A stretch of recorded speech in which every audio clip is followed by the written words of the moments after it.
I still remember the way her voice sounded that night, calm, practiced, and absolutely certain she owned everything in front of her. This farm no longer belongs to you. Turn your car around and go back to Denver unless you want to spend Christmas Eve at the police station. She stood beside a black SUV while two HOA security guards blocked the gate to my uncle's farm. Snow fell quietly around us, and the yellow beam of their headlights cut across the rusted metal fence like a warning line I wasn't allowed to cross. I didn't argue. I didn't shout. I just tightened my grip around the brass key my uncle had mailed me 3 weeks earlier, the key he said would explain everything. 42 years of living had taught me something important. People who abuse power always leave evidence behind. They get careless when they think no one can stop them. And Gloria Whitfield, president of the Pinewood Valley Homeowners Association, was about to make that mistake. Before we begin, make sure to subscribe to HOA Stories and tell us in the comments, where are you watching from today? I had driven 6 hours through heavy snow from Denver, following roads I barely remembered from childhood summers.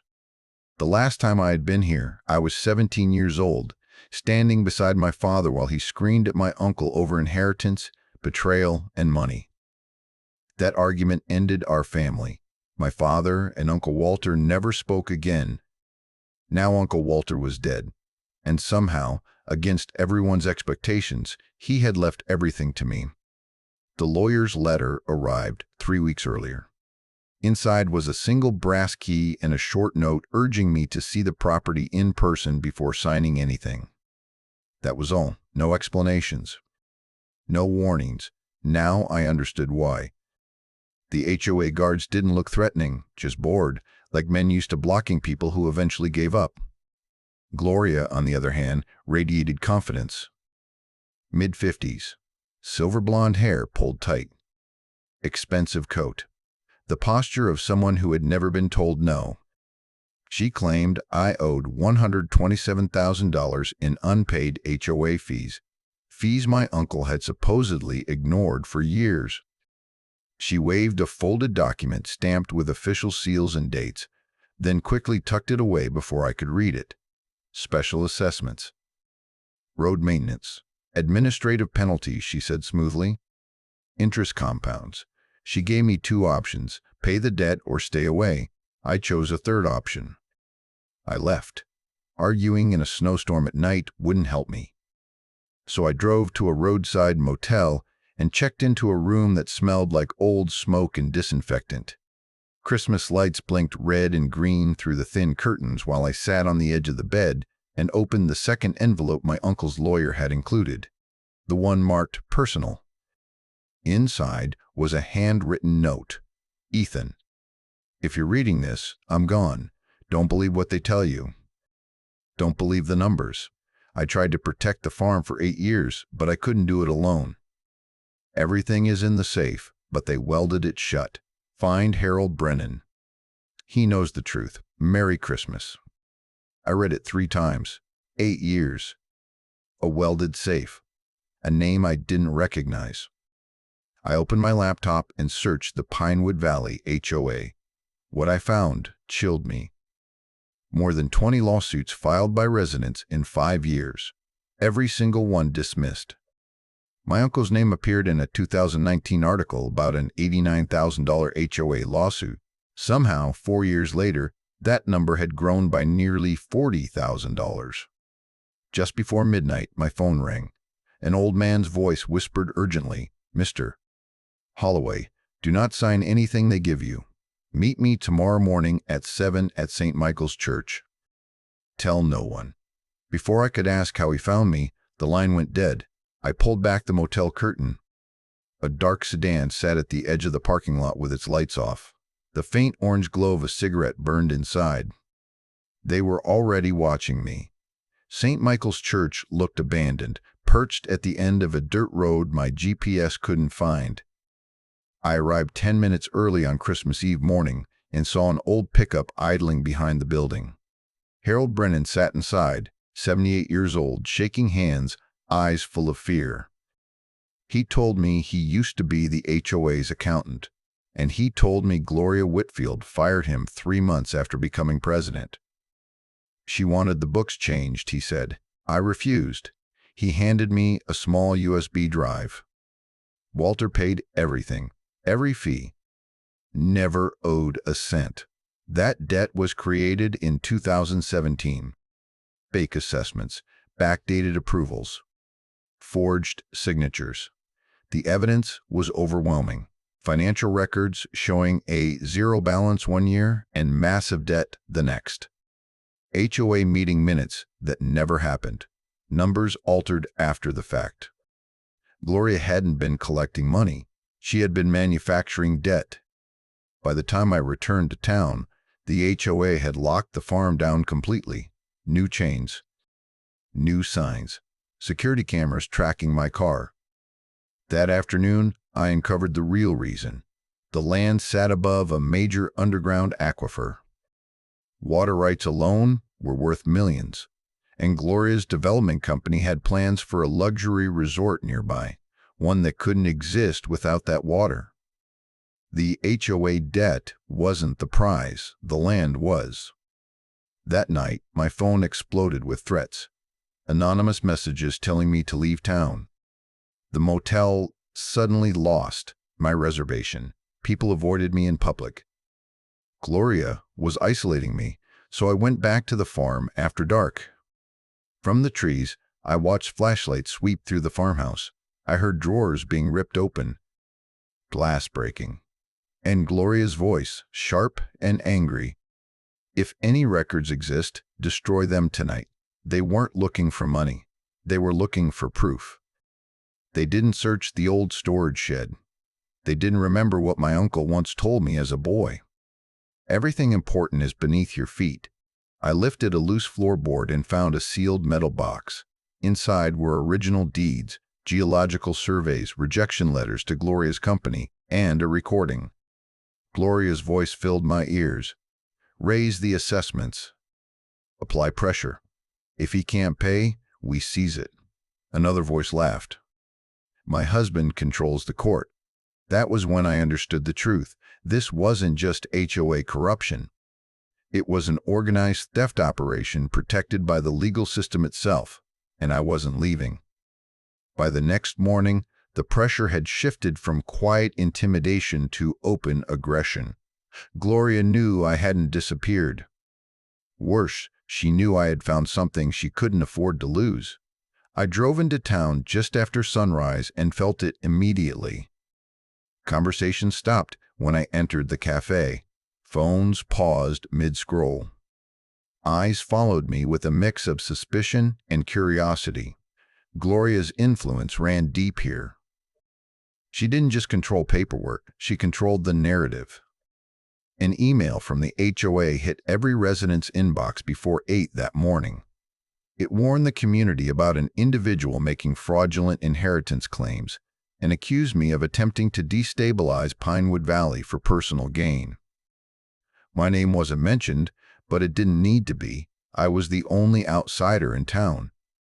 10 minutes later, my phone buzzed with a text from an unknown number. Give up now. You don't understand who you're fighting.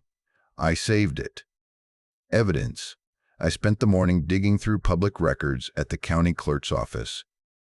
The clerk, a woman named Nancy with tired eyes and reading glasses perched on her nose, froze when she pulled up my uncle's property file. She refreshed the screen twice. "That's strange," she murmured. "What is?" I asked. She lowered her voice. "The file is restricted." "That's not normal. Public land records don't get locked unless there's a court order." I asked who authorized it. Nancy hesitated, then glanced toward the back office. "Judge Randall Whitfield," she said quietly. The name hit like a punch to the chest. Judge Whitfield. Gloria Whitfield's husband. The pieces snapped together with horrifying clarity. The HOA wasn't just inventing debt. The court challenges were being buried before they ever surfaced. My uncle hadn't been paranoid. He'd been trapped. I walked out of the clerk's office knowing the fight had just escalated to a level I hadn't anticipated. This wasn't a rogue HOA president. This was a protected system. That afternoon, I met Ruth Peterson, my uncle's neighbor for decades. She lived in a small yellow house a mile from the farm. When I mentioned Walter's name, her guarded expression softened. "They destroyed him," she said after inviting me inside. "Not all at once. Slowly. Inspections. Fines. Threats. Men with clipboards and smiles." She told me something else that stopped me cold. In 2020, surveyors had come to the farm with equipment designed to map underground water sources. After that visit, the HOA fines exploded. "They found something," Ruth said. And Gloria realized what Walter was sitting on. Ruth handed me a folder her late husband had kept. Inside was correspondence from the Colorado Division of Water Resources confirming that the land sat above a high-capacity aquifer. Enough water to supply hundreds of homes indefinitely. Water was the leverage. Always had been. That evening, I received another message. This one was shorter. Final offer. $50,000. Walk away. Gloria was desperate now. The deadline was artificial, designed to rush me into surrender before I could act. I replied with 2 words, "No deal." Her response came within minutes, a voicemail this time. "You're making a very bad mistake," she said calmly. "What happens next is on you." The next morning, a sheriff's deputy knocked on my motel door. He handed me a summons for questioning related to trespassing and property damage at the farm. Gloria had escalated to law enforcement. I called a lawyer in Denver named Victoria Caldwell. She answered on the second ring and listened without interrupting as I laid everything out. When I finished, she was quiet for a moment. "This isn't just HOA abuse," she said. "This is organized fraud, possibly federal." She told me not to say another word to anyone without her present. Then she booked a flight. By the time Victoria arrived that afternoon, another shoe had dropped. A woman from the HOA office named Donna called me from a blocked number. Her voice shook. "I can't stay long," she whispered. "Gloria's been altering records. Backdating files. I kept copies because I was scared. She told me where she'd hidden them." That night, Victoria and I retrieved dual accounting ledgers proving systematic manipulation of HOA finances. 2 sets of books. One real, one public. The altered files carried metadata timestamps that showed deliberate falsification over years. "This is racketeering," Victoria said quietly. "And we have witnesses." The following day, Gloria crossed a line she couldn't come back from. The HOA published a community bulletin accusing me of being a convicted financial criminal. They circulated a fabricated booking photo. My face had been clumsily pasted onto someone else's body. That wasn't intimidation. That was defamation. Victoria smiled when she saw it. "She's panicking. Innocent people don't invent criminal histories." The lie spread quickly, but so did doubt. Residents began noticing inconsistencies. The photo looked wrong. Records didn't match. Comments questioning the narrative appeared and vanished as fast as they were posted. Then Gloria announced an emergency community meeting. Victoria insisted we attend. The room was packed. Gloria stood at the podium, polished and controlled, describing me as a scammer exploiting a grieving community. She painted my uncle as a recluse who ignored his responsibilities. When she opened the floor for questions, I stood. I didn't accuse.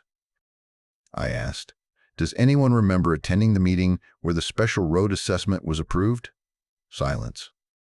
"How many of you have received surprise fees with no documentation?"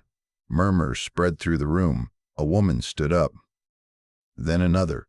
Stories poured out. Mystery fines. Legal threats. Legal threats. Neighbors forced to sell. Patterns emerging in real time. Gloria shut the meeting down abruptly and left through a side door. Afterward, a man approached me quietly.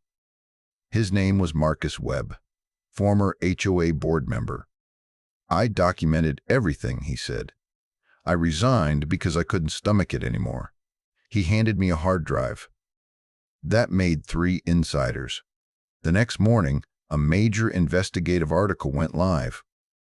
HOA corruption, fabricated debts, water rights theft, judicial interference. By noon, news vans filled the community center parking lot. Gloria still held her press conference. She didn't know federal agents were already on their way. They arrested her on stage. Wire fraud, mail fraud, racketeering. Her husband resigned within hours. The HOA seizure collapsed. The property restriction was lifted. My ownership was officially recognized. Weeks later, Gloria pleaded guilty. She was sentenced to 12 years in federal prison, restitution ordered. Assets seized. The resort deal collapsed. Investors fled. Everything she'd built on stolen ground vanished. I returned to the farm alone that evening. The gate stood open. The house was quiet. For the first time in years, no one was watching. I didn't feel victorious. I felt heavy. My uncle had fought for 8 years and died believing no one would ever come. But I was here now. And the truth had finally come with me. The silence after the arrests felt unreal. Pinewood Valley had spent years living under Gloria's shadow, and now that shadow was gone. No announcements. No emails. No threatening letters taped to doors. Just quiet streets and neighbors who suddenly didn't know who they were supposed to fear anymore. I drove back to the farm the same evening Gloria was taken away. The chains were gone. The warning signs had been removed so hastily they left dark rectangles on the fence where sunlight hadn't touched in years. I parked at the edge of the driveway and sat there for a long moment, hands on the steering wheel, listening to the wind move through the trees. For the first time since Christmas Eve, no one stopped me. I walked up to the farmhouse slowly, half expecting someone to step out and tell me I didn't belong. But the porch was empty. The door creaked when I opened it, just as it always had when I was a kid. The smell inside was dust, old wood, and something familiar I couldn't quite name. Memory, maybe. The house had been ransacked during Gloria's search. Drawers left open, papers scattered. Furniture shifted out of place. But beneath the mess, it was still my uncle's home. His boots by the door, his coffee mug in the sink. The radio on the kitchen counter, silent now. I sat at the table where he used to drink coffee every morning and finally allowed myself to feel what I'd been holding back for weeks. Grief doesn't arrive all at once. It sneaks in when the danger passes, when the adrenaline fades, when you're finally safe enough to stop moving. My uncle had spent his final years fighting alone, watching strangers try to erase his life piece by piece. I had won the fight he started, but I hadn't saved him. That truth hurt more than anything Gloria ever did. Over the next few days, the fallout spread quickly. The HOA board dissolved overnight. Bank accounts were frozen. Federal investigators interviewed residents who had been afraid to speak for years. One by one, stories came out. Families forced to sell, retirees drained of savings, widows buried in legal threats. They hadn't failed. They had been targeted. Victoria stayed close, guiding me through paperwork, hearings, and interviews.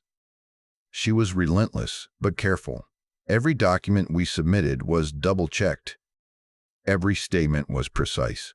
Gloria's legal team tried to argue that the HOA had acted within its bylaws, but the evidence destroyed that claim. Fake assessments, forged minutes, dual ledgers, a recorded confession. There was nowhere left to hide. Judge Randall Whitfield resigned quietly, citing personal reasons. No press conference, no statements. An investigation followed, and his silence became its own admission. Power protects itself until it can't. The families who had lost their homes began reaching out to me. Some thanked me. Others just wanted to talk to someone who understood what they'd been through. I listened to every story, even when it hurt. Especially when it hurt. Because this wasn't just about me or my uncle anymore. It was about what happens when ordinary people are convinced they're powerless. A month later, I stood in federal court as Gloria was sentenced. She looked smaller than I remembered, the confidence gone, the certainty replaced with something brittle and hollow. When the judge read the sentence, 12 years, restitution in the millions, Gloria didn't react. She just stared straight ahead.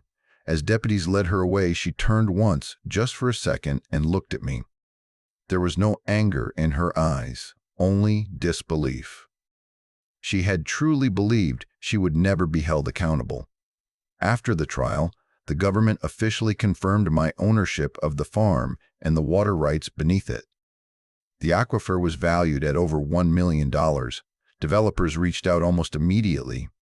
Offers came in fast and high, enough money to change my life completely. I considered it.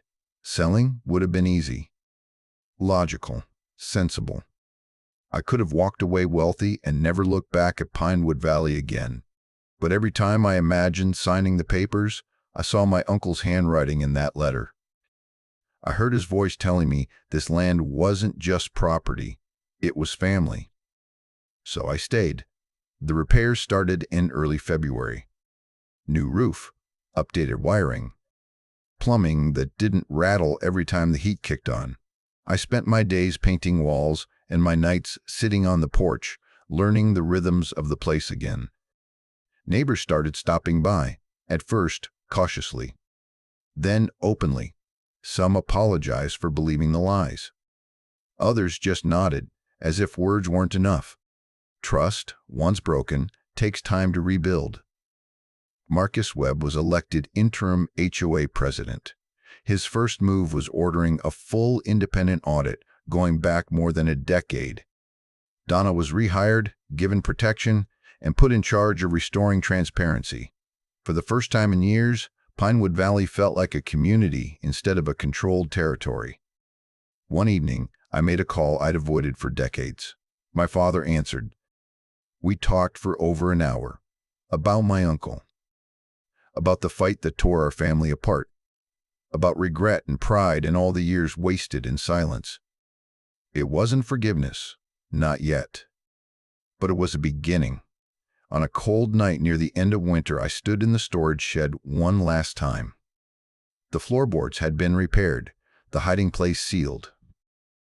The tin box now sat safely in a bank vault, no longer a secret but a record of truth.